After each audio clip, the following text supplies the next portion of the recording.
comment cultiver des micro-pousses de bourrache dans du terreau. C'est ce que je vais te montrer tout de suite dans cette vidéo. Salut, je m'appelle Dimitri, je suis producteur de micro-pousses depuis plus de 5 ans dans l'entreprise John Pousse et j'espère t'aider toi aussi à te lancer. Allez, bonne vidéo.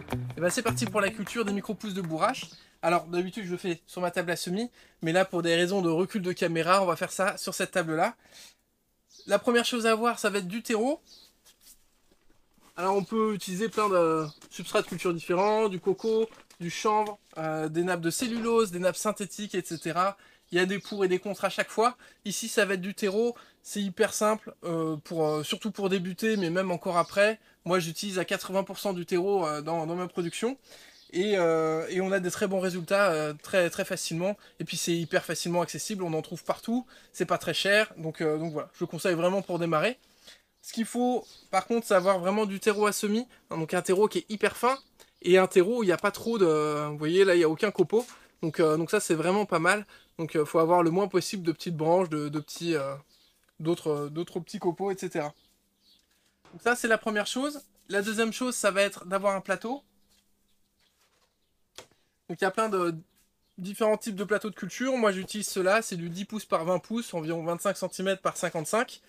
Le critère principal, ça va être d'avoir un plateau qui soit drainé, donc il y a des trous derrière. Ça permet à la fois de pouvoir arroser par en dessous et pas par au-dessus, parce qu'il va y avoir des risques de moisissure potentiels. Et donc arroser par en dessous, c'est le mieux. Et puis s'il y a un excès d'eau sur le plateau, ça va pouvoir drainer cette eau, laisser évacuer cette eau avec un sous-plateau.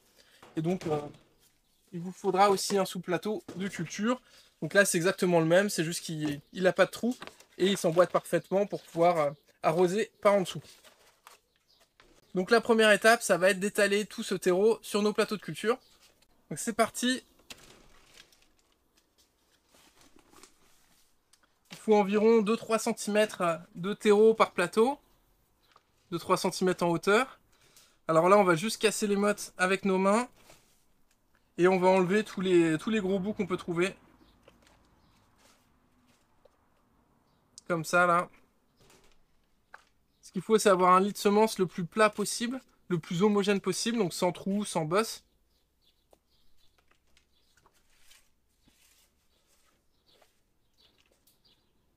Ok, donc là on n'est pas trop mal. Pour que ce soit encore mieux, on va utiliser un tassoir. Je vais vous montrer ça tout de suite. Donc c'est juste ça, c'est une planche en bois qui va nous permettre de tasser. Ça va homogénéiser le tout et là on a un résultat qui est vraiment nickel. Donc aucun trou, aucune bosse, c'est vraiment nickel. Et là on va pouvoir passer au semis directement. Donc pour ça il vous faut des graines forcément. Là c'est des graines de bourrache, c'est des graines qui sont assez grosses. C'est les mêmes graines que pour les fleurs, la bourrache bleue si vous connaissez. Et comme d'habitude, vous pouvez prendre n'importe quelle graine pour démarrer pour votre consommation personnelle. Mais si c'est pour une activité professionnelle, et ben là il faudra pour le coup avoir des graines qui soient spécifiquement faites pour les micro-pousses et les graines germées. Donc c'est parti, on va peser. Donc chaque variété de graines a une densité de micro-pousses idéale. Et donc pour vous aider, vous allez retrouver dans la description, j'ai fait un petit calculateur gratuit qui va vous permettre de retrouver en fonction de la variété et de la taille de votre plateau, la quantité de graines qu'il vous faudra. Ok, là on est pas mal.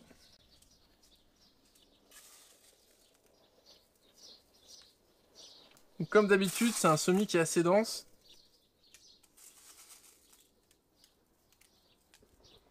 Là on est sur des feuilles qui sont assez grosses, hein, donc il n'y a pas non plus autant de graines que pour la roquette par exemple ou pour le brocoli.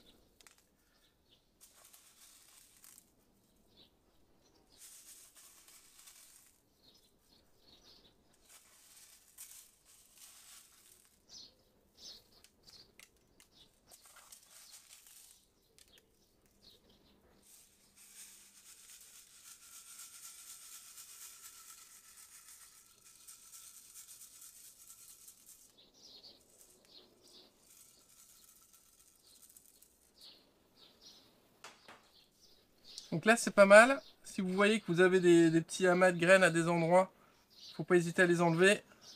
Faut que le tout soit le plus homogène possible, qu'il n'y ait pas de petits tas, et ce sera nickel. Donc là c'est pas mal, en tout cas c'est suffisant. Ça fera très bien l'affaire. Et donc voilà, donc là on a des semis qui sont tout prêts. Et il ne reste plus qu'à arroser. Alors il faut un arrosage qui soit assez conséquent quand même. Il faut que le débit d'eau ne soit pas trop fort pour ne pas déplacer les graines.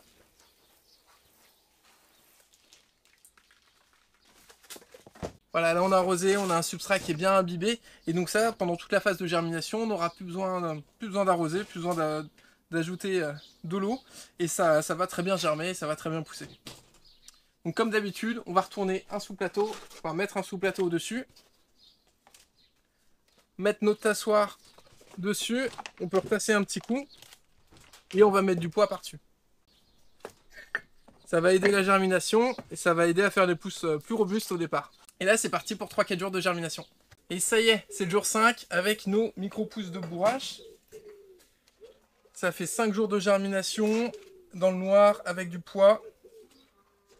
Donc voilà, on a une germination qui s'est bien passée. Ça c'est pas mal, ça va donner des bons résultats. C'est pas encore très très grand comme pousse, donc on va le remettre en phase de germination. On va remettre un petit peu de poids dessus, mais pas, on n'est même pas obligé. Au final, le poids du tassoir va suffire. Mais voilà, on a un petit résultat, ça prend un petit peu de temps à germer. Ça va aussi dépendre de vos conditions de culture, forcément. Hein. Moi, je suis sous serre. En ce moment, on a des nuits un petit peu fraîches, mais voilà. Avant de remettre, vous pouvez toujours enlever avec la main un petit coup tous les débuts de graines, pour pas qu'elle germe par la suite et que ça pose des petits soucis. C'est pas obligé que ce soit parfait. Hein. Et on remet, le substrat était bien humide, donc pas de soucis. Et on va laisser juste le poids du tassoir, ça va suffire. Et ça, on va le ranger. Et on se revoit dans quelques jours pour voir la suite.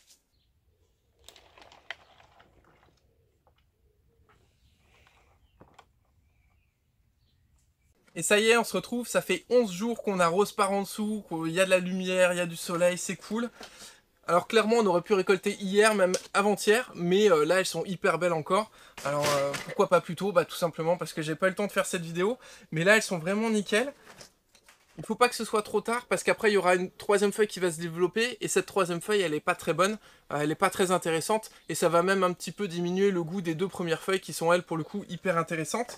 Alors à quoi elle ressemble la troisième feuille? Hop, voilà. Là on sait qu'on était un jour trop tard, voire 2 jours trop tard.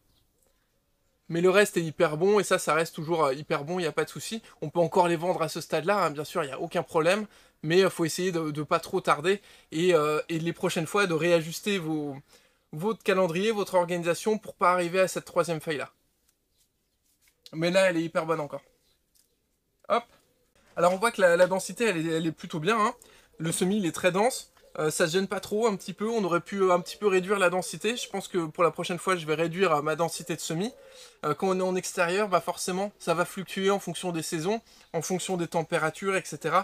Là ça a très bien poussé parce qu'il a fait très très beau. Mais de temps en temps, avec la même densité de semis, sous serre en tout cas, on peut avoir une densité un petit peu plus faible. Et puis ça va dépendre aussi de votre fournisseur de graines. Il y a des taux de germination qui sont différents suivant les différents fournisseurs. Donc ça, il faut faire vos essais, partir de ce que je vous donne, et puis regarder ensuite quelle densité est la meilleure. Mais là, on n'est pas trop mal, on aurait pu faire un petit peu plus faible, et c'est ce que je vais faire pour la prochaine fois, mais sinon, on n'est pas trop mal. Et bon, on va passer à la récolte pour voir ce que ça donne. Pour ça, il va te falloir un couteau, bien aiguisé, propre, bien sûr, une balance de précision, et un contenant, n'importe lequel, comme tu voudras. Ceux-là, ils sont pas mal parce qu'il y a un double fond.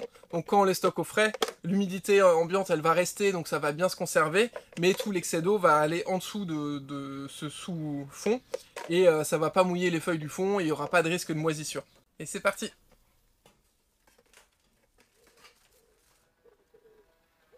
On enlève ces des petits bouts de terre qui s'accrochent.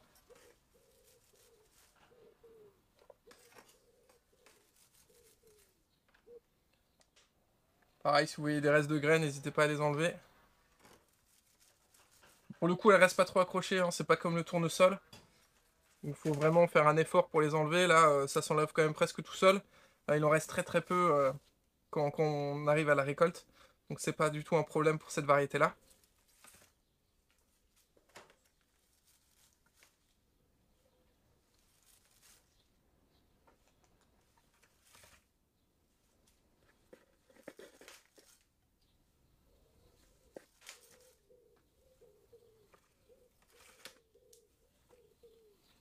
Hop, et ben on est pas mal. Bon, il en reste un petit peu là, mais c'est pas trop grave. Donc là, on est à 270 grammes. Et ben voilà, ça fait 270 grammes. Donc c'est une récolte qui est vraiment pas mal, qui est vraiment sympa pour un plateau du coup de 25 cm par 50 cm environ. C'est les 10 pouces par 20 pouces, les standards américains. Et donc là, on a une récolte qui est vraiment hyper intéressante, un rendement hyper intéressant. Ça donne une pousse qui est assez large, qui est une des plus grosses de micro-pousses, qui a une texture qui est vraiment sympa, qui sent le concombre et qui a vraiment le goût de concombre. Légèrement dufteux, c'est vraiment très sympa comme goût. Quand c'est bien conservé au frais, vous pouvez les conserver jusqu'à 7 jours. Faut pas trop faire au-delà. Après, c'est une pousse qui est assez grosse, donc ça peut aller même jusqu'à 10 jours quand c'est bien conservé au frais, il n'y a pas de souci. J'espère que ça vous a donné envie de tester cette culture. En tout cas, elle vaut le coup, elle est vraiment hyper intéressante, hyper sympa. Si vous avez aimé cette vidéo, laissez un petit like, abonnez-vous, je vais tester plein de nouvelles variétés chaque semaine, comme ça vous n'allez pas les rater. Et n'hésitez pas à laisser un commentaire si jamais vous avez pas trop réussi cette culture, si vous aimez pas, ou si vous voulez que je teste une nouvelle variété, n'hésitez pas à me proposer dans les commentaires cette nouvelle variété. Et vous pouvez me suivre sur les autres réseaux sociaux, Instagram, Facebook, et on se retrouve la semaine prochaine pour une nouvelle variété. Bonne culture!